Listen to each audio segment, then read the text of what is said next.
What's up, y'all? Happy late Thursday. I just got back from a influencer event where I tried out, this is not a paid ad, but I tried out a Delta 8 drink. It's called Hobuzz. Never done Delta 8 before, didn't really know what to expect. Not gonna lie. Some good vibes. Feel creative. Is that what THC is supposed to do? I would never know because I would never break that law. Anyway, if you're joining me right now, welcome aboard. Right now, just waiting for some people to join us in this journey of ours on this Thursday night. Oh, man, I'm starting to sound like I'm on it, aren't I? I'm sounding annoying as shit. Oh, boy. But anyway, it was nice to watch a little Thursday night football. The big problem that I had while trying to watch Thursday night football, though, I was at King's Beer House for this event, was unfortunately a lot of these places do not put the game that's on Amazon Prime on TV. I don't know why that's the case, but it's the case. And we definitely asked around trying to figure out if they had it. And I don't think that was just a unique to them place. So that's not by any means a disparagement about King's Beer House. I think that's something that maybe the NFL has sort of underestimated. People's willingness to broadcast Thursday night football games that aren't on just the regular cable packages that these places are probably paying a lot of money for. This is such boring talk, isn't it? But we are live with the Gallant Says podcast on this Thursday, September 21st of 2023. I am Paul Gallant. You can get this podcast in audio form as well on Apple Podcasts, Google Podcasts, Spotify, Stitcher, and SoundCloud. Anyway, guys, Derek Stingley is injured again. He's probably going to the injured reserve again. He could miss up to 6 to 8 weeks after missing the last 8 games last year. And all I can think after this injury is just how shitty the Texans' luck has been on the injury front thus far this year. Titus Howard, Kenyon Green, Laramie Tunsil didn't play week 2, Scott Quessenberry, some of the other guys that they have on the roster as well. We haven't seen Jimmy Ward yet. Denzel Perriman's injured. He's playing through it. Jalen Petrie got injured. We haven't seen him since. I don't think we're going to see him this week as well. It just fucking sucks, the amount of injuries that they're going through. Tavier Thomas is hurt now, too. He's going to miss a couple of weeks. I mean, it's just going to make this team have a really hard time winning any football games. And if you're going to listen to me on my radio show, I'm probably not going to be talking about the Houston Texans right away. I feel like they have to actually win before I'm going to be able to bring people in on a show where people are only listening for 15 minutes at a time and aren't necessarily coming to listen to me talk about the Houston Texans like they used to when I was at the flagship for 8 years. Anyway, it's the second hamstring in about a calendar year, a little over a calendar year for Derek Stingley. And I know that when an injury happens or when anything bad happens to your football team, you're generally going to look to blame somebody. And I think a lot of people are going to blame Nick Caserio. And I get it. He's from the Patriots. Not a lot of people like him because of that from the get-go. They're not sure how much he did with the Patriots because most people think that it was just Tom Brady that was making that whole thing run. Maybe towards the end, but Belichick did have a pretty big hand in all of that, and I think the people around Belichick did as well. Caserio was there for a really long time, but again, I'm a Patriots fan, so maybe you don't want to hear it from me. I don't mind Nick Caserio. I don't. I feel like we still got to wait to judge whether or not he is a good general manager, but today I am seeing a lot of people online pointing the finger at Nick Caserio. And I'm not going to give a defensive Nick Caserio's track record to this point because, honestly, I don't know. I like what I've seen from Stroud thus far. I like what I've seen from Will Anderson thus far. I like Jalen Petrie. I like Dameon Pierce. But I don't know. In days of old, I might be a little bit quicker on the trigger, like I was on the radio today talking about Rafael Stone, who the Rockets should fire. But let's put that on the back burner. Kevin Porter Jr. is your magnum opus. Jesus, dude. You're not Daryl Morey. You just were in the same hallway as him. But people are going to blame Nick Caserio for this. As if the hindsight that we all have right now is something that was available to Caserio. He's not a complete moron, though. And I can understand why Caserio would draft Derek Stingley. Can't you? Stingley, the last year he did play that he was 100% healthy, was the best cornerback in the best conference in college football against NFL caliber wide receivers in the SEC. Sauce Gardner, on the other hand, played well, but played at Cincinnati for a mid-major school. That doesn't take Nick Caserio off the hook for maybe missing on a mid-major guy, but let's not act like it was some obvious choice to pick Sauce Gardner over Derek Stingley. I don't think any of you legitimately could have said that. And honestly, anyone confidently saying shit like this about prospects, oh, he's definitely going to be the guy, you're going to be wrong a lot. That's why these GMs, it's such a difficult job to be an NFL general manager. So I'm just trying to add a little context to it before you all blame Nick Caserio for this. Let's read a couple of comments here. El Mario says, could the blame be on the strength and conditioning coach? It's speculation. I'll entertain it. I mean, we've been joking about it with some of the weird stuff that's been going on with the Astros over the course of the past calendar year. But we also have to be real, and we can't say that injuries are always going to be caused by a medical staff either. That's a little bit unfair. Some of this shit is flukish, and we're not as medically advanced, I think, as we like to believe we are. We've definitely come a long way, especially when it comes to athletic performance and stuff like that. Joseph Fuentes says on youtube.com/Paul Gallant, be honest, Stingley is Kevin Johnson 2.0. That pick continues to suck ass. Kevin Johnson 2.0, now you're speaking in extremes. I don't really ever think, and this could be revisionist history on my end, but I don't think that Kevin Johnson was the Texans' first-round pick in, 2015?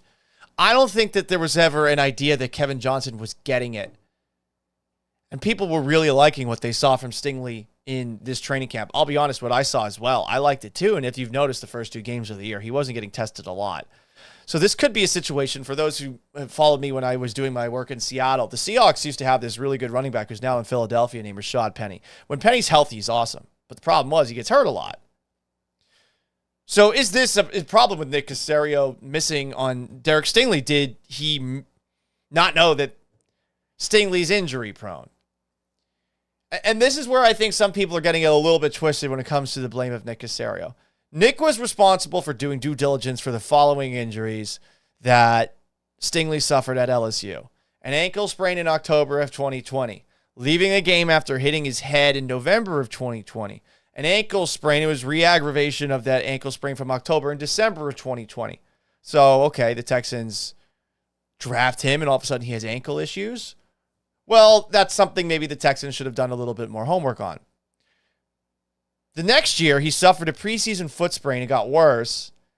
After 3 games, he had to have Liz Frank surgery, Matt Schaub style. This was in September of 2021. So if this was the issue right now, I think that's also something fair to point at.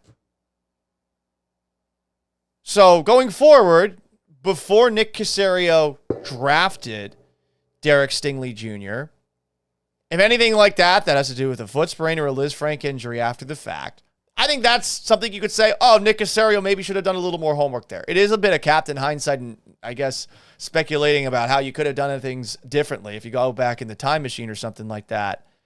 But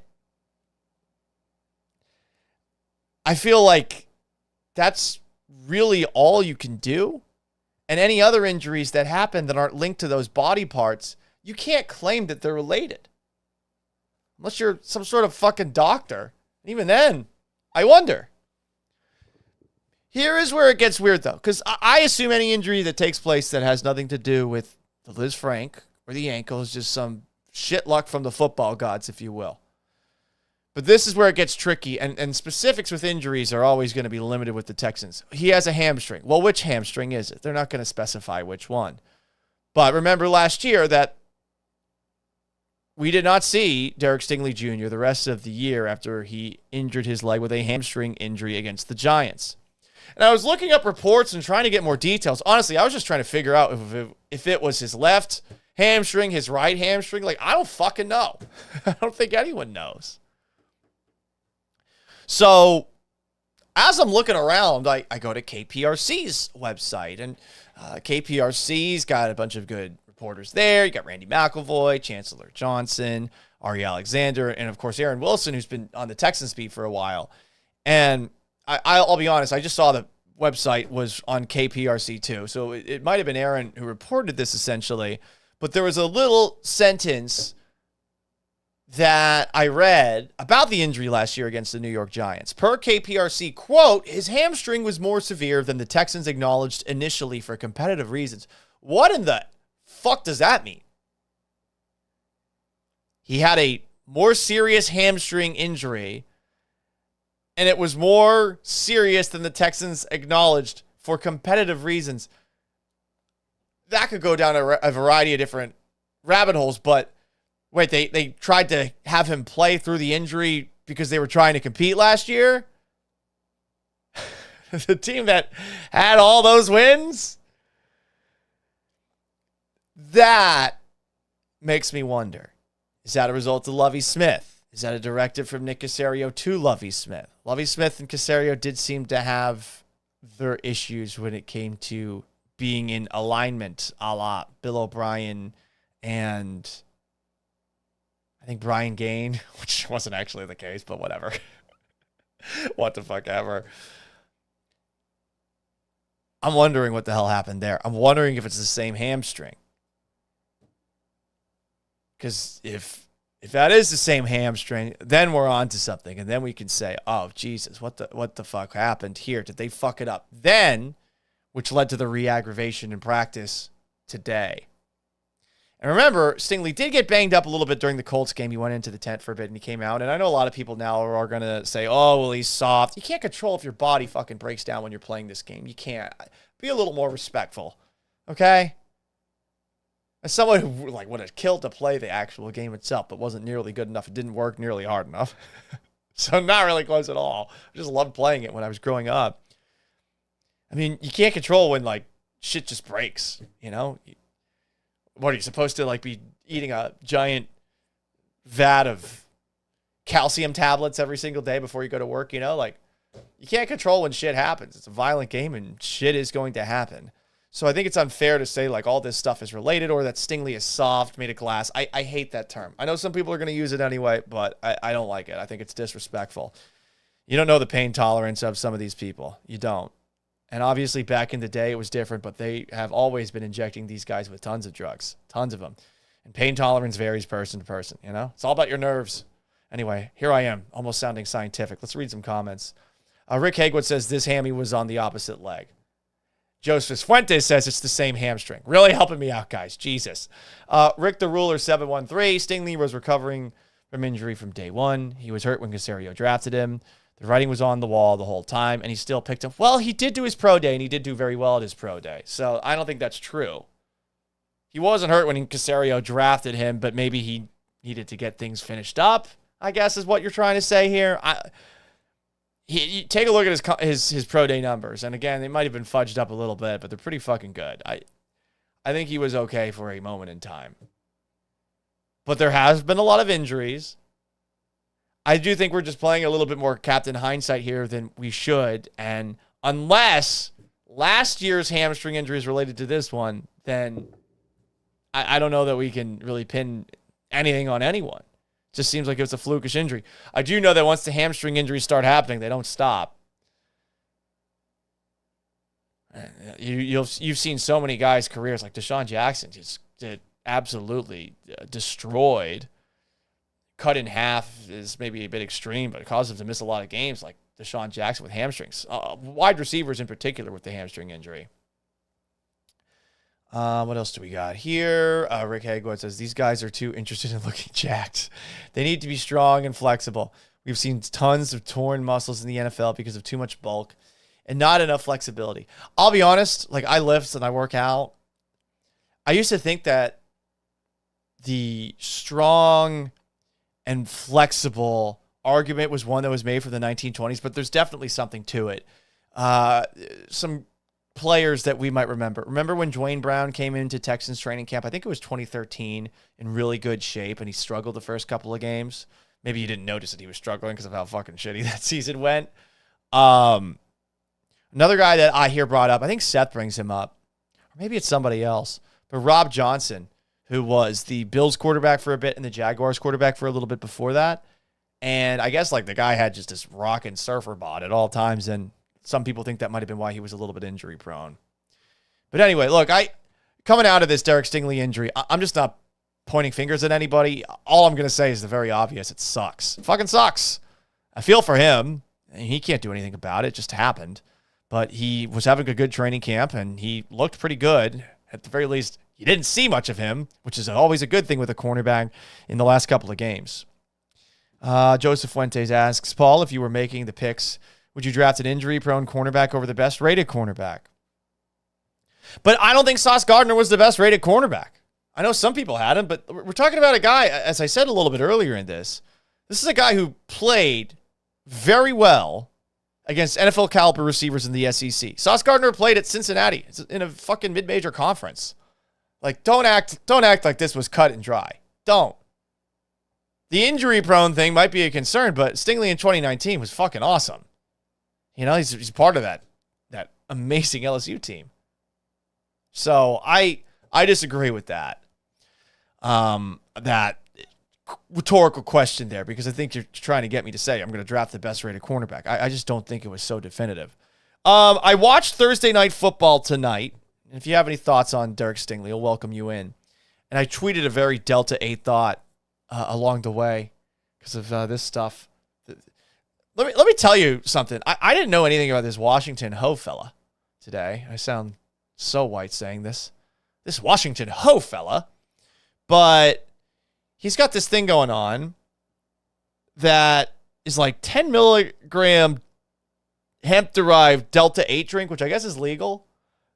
And again, it sounds like I'm doing an advertisement here. But I tweeted out a thought that definitely makes me seem like I'm smoking a little bit earlier today about Thursday Night Football. What was the actual tweet? And man, I sound super ADD right now, don't I? I'm overthinking it, man. Overthinking it.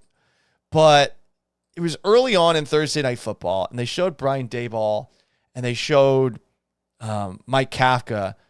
So we're talking about the head coach of the New York Giants and Mike Kafka, the offensive coordinator of the New York Giants. And, man, I couldn't get over the difference. Like, Brian Daboll looked like David Morse. You might remember David Morse as, I think, Ed Harris's second in command in that movie, The Rock, starring Nicolas Cage and Sean Connery. And Mike Kafka looks like bald bird person from Rick and Morty. And I don't know why I tweeted that out, but I think it was this Delta 8 drink. And while we're having ADD, there is apparently a reality TV show in Houston. It's called House of Ho. And this Washington Ho guy who made this THC drink with Tony fucking Busby, of all people, he's on this show, which I'd never heard of, but it's an HBO show. It's called House of Ho, and I guess it's essentially like a reality TV version of that movie, Crazy Rich Asians. So I had no idea who he was, and then I get there, and after he introduces himself to me and he explains everything, somebody says, like, oh, who is he? And he has his own reality TV show. Reality TV show that makes it to HBO. Ooh, must be high class. But anyway, he was a nice guy, and this drink's pretty good. Not going to lie. You could probably tell I'm a little buzzed. Largo on the twitch.tv/Kalan says, you sipping on that Ho buzz. Not now. I think I had a little too much. I was nervous. I'm like, how much is too much Delta 8? I don't know. Rick Hagwood, we're still talking about Derek Stingley here. I don't blame it on the H&F team guy. Most of these guys use personal trainers to make sure they look jacked and hot without a shirt. Vanity is the issue. You know what? I don't disagree. I definitely have that same vanity. I'm not even like really in that good shape, but that's what people who work out all the time say because they hate their bodies. Rick the Ruler 713. Hammies are tricky. More than likely, Stingley going to be less than 100% the rest of the year now. Yep. Yeah, it sucks. I don't know what else to say. What do you want me to say? Fucking sucks. I'm not blaming anybody for it. It just sucks. Can we just say it sucks? Do we have to do more than saying it sucks? Anyway. I mentioned that I hate that these bars don't all have Amazon Prime at them. Having been in Seattle for a couple of years, I did actually come to enjoy rooting for the Seahawks. I think their fans are a little bit too full of themselves. Like, you haven't seen everything. I've seen everything. I'm a Patriots fan. But you haven't seen everything. Except for, the thing that happened on the 1 yard line. I'm sounding like an asshole. I'm supposed to hate the San Francisco 49ers because I lived in Seattle. I can't. I just can't hate the 49ers. I love the way the 49ers play. I mean, they totally fucked up trading all that they traded to draft Trey Lance. And yet they're still one of the best teams in the NFL. Like, they totally fucked up the quarterback situation. That's credit to Kyle Shanahan. That offense is fun. It moves in a crisp, easy way. I mean, as a Patriots fan, I'm envious. As a Texans follower, I'm envious. I wish that more offenses looked like this. And it's crazy that Kyle Shanahan and Mike McDaniel, these guys used to be on the Texans coaching staff under Gary Kubiak back in the day. But they've put their own spin on it, and Sean McVay too. But I'm supposed to hate the 49ers, and I just can't. I love Deebo Samuel. We'll get to him in a bit. Nick Bosa is one of the best in the league. Christian McCaffrey's one of the best in the league. And they win with Brock fucking Purdy, like Mr. Irrelevant at quarterback. And he's nothing special, but he gets the job done. So I don't hate the 49ers. I hate the Rams more because I feel like Sean McVay has his ass kissed a little bit too much. I think it's because he's so good with the media. I think people like him, and nothing against being very likable. But I feel like he has been elevated into a stratosphere as a coach because of like weird anecdotes about how he has photographic memory. And I just can't get over the 3-point performance against the Patriots in the Super Bowl a couple of years ago. I can't get over that one either. And I feel like in that Super Bowl run that they overcame a lot of his mistakes, like his obsession with Cam Akers, who kept fumbling the ball, weird clock management. They got very lucky along the way in that Super Bowl. The Bengals kind of, I don't know. There's like a 10-minute period against the Super Bowl in the Bengals. I'm talking out of my ass all of a sudden. Against the Bengals in the Super Bowl where like, the Rams forgot that Cooper Kupp was on their team. Like, they didn't throw to him. Dude, you're Sean McVay. You're an offensive genius. Oh, Cooper Kupp, like the greatest wide receiver season ever. Yeah, we're just going to forget about him for 10 fucking minutes. It was crazy. So I love the 49ers, even though I'm supposed to hate them. And I don't like the Rams. They annoy me. But hey, we'll see what they're able to do on Monday. Also, as we continue to talk about Thursday Night Football, I love Deebo Samuel. I just love Deebo Samuel. He's everything that an NFL player is supposed to be, everything that a wide receiver is supposed to be. He's tough as nails. He wants to run people over after the catch. He wants to fight for every single fucking yard. He wants to run people over after the catch. He wants to run past people while he's running routes. He runs good routes. He can catch the ball in traffic, as you saw in his touchdown reception. He's in incredible shape, to Rick Hagwood's point a little bit earlier. Like, that guy... The guy is yoked.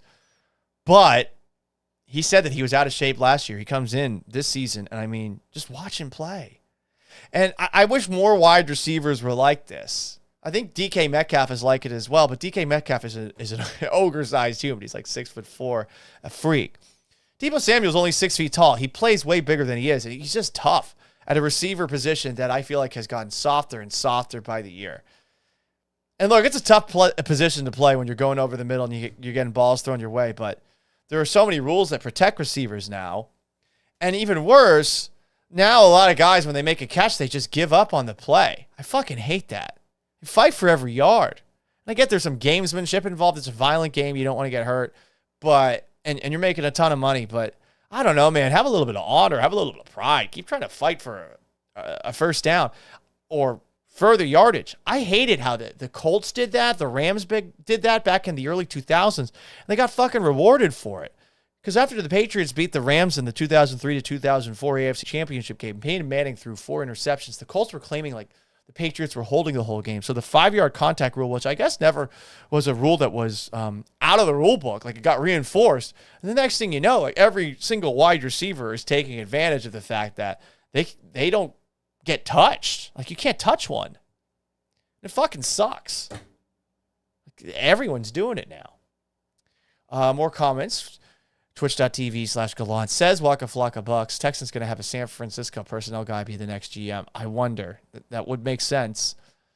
I wonder how many people in that room D'Amico Ryan spoke to on a regular basis, having been there a while. You'd imagine there's some. He was in the draft room. I'm sure there were some guys that he saw eye to eye with. So that is definitely something to keep an eye on. It's definitely going to be a decision he'd have a lot of input in, you would think. I think the McNairs are smart enough to know that there has to be a lot of on the same page after all the times that the team was not, with Rick Smith and Bill O'Brien specifically. More comments here. Christian Velez says, miss you on 610, man. Thank you. Appreciate you. Those were fun times, those night shows that we did. It's weird because I definitely enjoy talking about football and talking about the NFL more. And this isn't a complaint, but I find myself when I'm doing the show on the radio at ESPN 97.5 and 92.5 talking a lot more about the Astros. And obviously, the Astros are the best team in town, so you should do that. But I miss talking football. I really do. It sucks that the team sucked since I've been back here, you know? Rick Hagwood says, Brock and CJ have similar ball placement and accuracy. The offenses are similar, so I hope we get our line back soon as we can see CJ carve up defenses. We'll see how similar it is. I know sometimes a coach takes his offense and brings it somewhere else, but some guys are just better communicators and teachers than others, and this is a new thing for Slowick. So, yeah, he comes from that tree, but TBD. Like they haven't scored. They didn't score a touchdown in the first game. I felt like they ran the ball too much in the second game. What up? It's Mitchell Millimaki. What's up, dog? It's our intern. Although not our intern anymore. I believe he works in the palatial estates of Gal Media. But I never see him anymore. He's a good intern. All right, guys. Gave you all my Thursday night football thoughts. I do have to go out to a birthday party in a little bit. I wanted to wrap things up with one final thing. I often get depressed by our changing media landscape, because it's changing very quickly. And it's changing in ways where I feel like I'm going to have to play a game I don't want to play at some point. The game is the game. You got to play it by the rules, right? But I'm seeing what successful people are doing, and I'm wondering, like, fuck, am I doing it all wrong? Do I have to do it like these people? And not to sound bougie, but I'm going to sound bougie here. I went to Syracuse University. This is supposedly the best broadcasting school in the country, best sports broadcasting school in the country. What does that do for you? It opens doors to maybe your first job. But after that, it really is about how you do in those jobs more than it is about what college you went to. Maybe it opens some doors with some people who also went to the same school. But for the most part, a college degree in this industry is just there to open doors. What you should do, if you're somebody out there and you're watching, just fucking do shows. Put them on YouTube. Just do them. Doesn't matter if they're good. I'm such a perfectionist with some of this stuff, and I've realized, no, just go out. Just do it. And it really proves that you don't need to have a degree from the school I went to. You have your own style.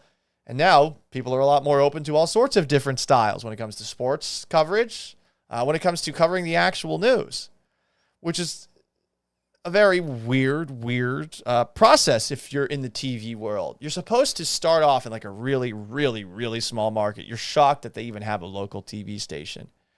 And you're supposed to go from the small market to a slightly bigger market, to a slightly bigger market. Then you're in a medium market, if you're lucky. And if you're good, if you're talented, you meet the right people. And then after that, you can go to a bigger market. And then you could end up in a huge city. And it's weird because for TV news, Like, that's just the path.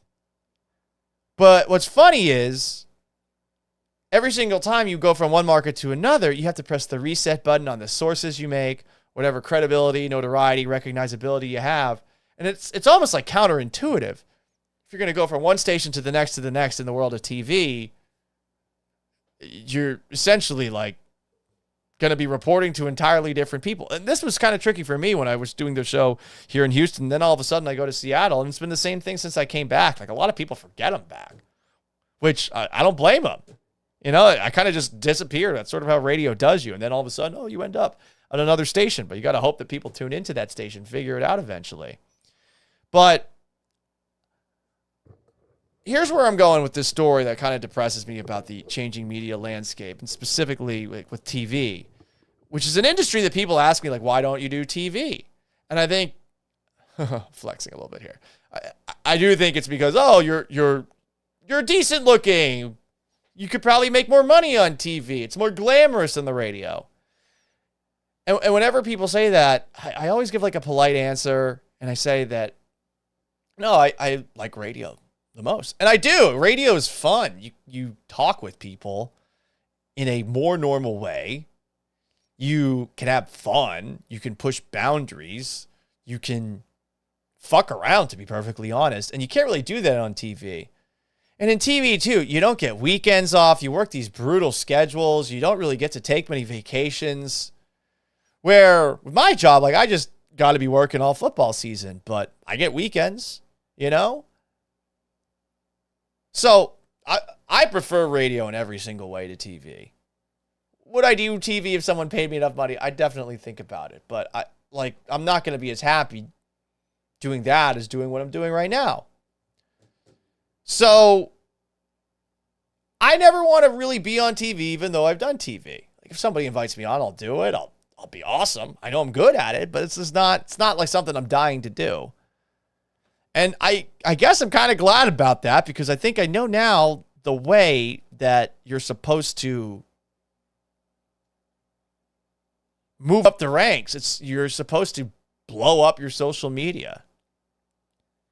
So I'm at the gym on, I want to say, Tuesday, Wednesday, and they've got like the local news channels on, the TVs above. And I look up and I see this very attractive woman on the Fox 26 channel. I'm like, oh, who's this? And it turns out it's somebody by the name of Caroline Collins. So I go back to watching whatever I was watching on my phone. I think it was Winning Time, RIP. I found out the show got canceled right after I finished watching an episode. I'm like, should I keep watching? I don't know. But anyway, I'm like, oh yeah, I'm just going to look up Caroline Collins. And I'm like, oh, she has a Wikipedia page. Huh. I mean, she's done something. So I look it up. And this isn't meant to diminish Caroline Collins in any way. Caroline Collins is a weekend evening news anchor for KRIV TV in Houston, Texas. She gained attention for her social media posts during her time at KSEE TV in Fresno, California. She co-hosted a nationally televised golf instructional show series. Why did I say it so weird? The Swing Clinic, which aired on Fox Sports. She was the face of some national golf companies. She competed for Miss Pennsylvania. So she's got a lot of things going on where she's got a little bit of extra, I think, social media clout. All of those things right there. But I'm shocked by this person's following. It's fucking crazy. So, again, she's starting off in Erie, Pennsylvania. She goes to Youngstown, Ohio. And then she goes to Fresno, and all of a sudden she gets a big following on TikTok. Get this. She has 1.3 million followers on TikTok. 1.3. She has like 330,000 followers on Instagram. I'm like, what the fuck? How? What is she doing? She must be awesome at this. I think at least that's the first thought, right? This must be incredible what she's doing. Maybe it's like real, just different journalism, because that's what I'm thinking. Like, okay, you're a TV reporter. Yes, there are some attractive TV reporters. Go take a look at Latin America that maybe are there because they're easy on the eyes. Hate to say that, kind of sexist, but certain countries it's a little bit different. But seeing somebody with a following like this, you just wonder how. you get jealous. I'm totally fucking jealous. I'm jealous I didn't think of something like this. I don't know if I would have the pride, I don't know if I would be able to get over my pride enough to even try something like this either, because it just seems dumb. Doesn't seem like it would work. And yet, it's simple, and it does work. People like it. But this is what she does. She tells the news while putting her makeup on. When she does tell the news. There's this acronym, GRWM. It stands for Get Ready With Me. It is a popular social media hashtag and trend that involves posting a video or series of photos showing the process of getting ready for an event or activity. It can be used for any type of event, from a casual day out with friends to a formal evening event, or literally just getting ready to go on TV and read the news. That's what she does.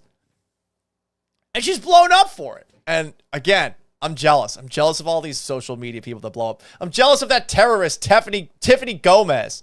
I have no idea how she got that much of a following. I don't. Dallas 5, but it's fine. Bring it back to this. If it works, it works, right? But fuck. Is this what I'd have to do? And then I went down a rabbit hole and I'm like, is this what all local news anchors, local news reporters do on their social media? That's not like a bunch of packages of trying to be, Woodward and Bernstein, or like applying for 60 Minutes. You know those packages that I'm talking about, right? Like there'll be some natural sound at the beginning.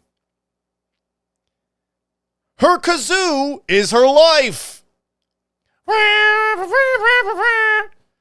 it's just her playing the kazoo. And then you just have this person that's reading over B-roll in the background, like telling some ridiculous story. It wasn't about the friends we made. It was about the lessons learned along the way with the kazoo. Like you would think it would be something like that. That's all over the person's profile. And again, it's that. It's people just like putting on makeup and I guess telling a story at the same time. And I don't know, I guess we all have ADD and we get like mesmerized into the person putting the makeup on or something like that. But it works. And I don't get how it works. But some of the other people I see doing stuff too. I saw Jennifer Reyna, and she might have been promoting like a haircut or something like that, or a hairstylist. But I mean, these other TV reporters who are adults and older than me, some of them, are like doing fucking TikTok dances. They're just dancing in front of a camera, and then they're just posting it on TikTok. Like, what? That fucking works?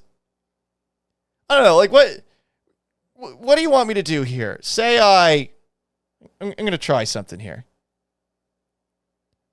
Because this might work, honestly. So, you put a little ambience in the background. Well, it's finally here. I've been waiting all week just to kick this thing off. I've been rocking away on the edge of my seat. Now I'm ready to So, if I like dance to mix things up, let your boots go toughen up. No, it did not. Oh yeah, Rick Hagewood said, we saw you fall down trying to do a cartwheel. Yeah, laughing my ass off. Like, is this what I have to do? Is this what I have to do? It's football time in Houston, and we're ready to play. I gotta work on my levels. I need a producer. I think that was just so overmodulated. But like, am I supposed to just dance along to this and then post something? Welcome to the greatest City of all. Am I supposed to like? I'm really curious. I'm turning the music off. That was a mistake. But what the fuck am I supposed to do going forward? Luke Loser says, in medieval times they were called court jesters. But yeah, but now they're TV reporters. And the TV reporters I see out there, they're not reporting on stories. The attractive women, and you know what? Fuck it. If it works, it works. If it gets you a big following, it gets you a big following. Sex definitely sells. I'm not trying to tell people how to do their job. I'm just depressed that that's I guess, a big part of doing TV now. Your bosses are probably saying you need to blow up your social media, and the people who blow up social media are going to look really hireable to a bunch of bosses, but it's not because they're breaking news. It's because they're reporting on things while putting their makeup on, which I guess is reporting the news, but it's not like you're going out in the field. Oh, man, I sound like a fucking fuddy-duddy saying all of this stuff. I'm definitely jealous. But, man, I guess this is journalism literally in 2023. Anyway, guys, big thanks to everybody who tuned in. YouTube.com/Paul Gallant, Twitch.tv/Gallant says. We'll have a podcast up a little bit later. I'm late for a birthday party that I have to go to. We'll see how that thing goes. You can also subscribe on Apple Podcasts, Google Podcasts, Spotify, SoundCloud, and Stitcher. Until next week, I am merely Paul Gallant. So long, farewell. Have yourselves a wonderful weekend. We'll be back at it Saturday night after the Texans game against the Jacksonville Jaguars. Peace!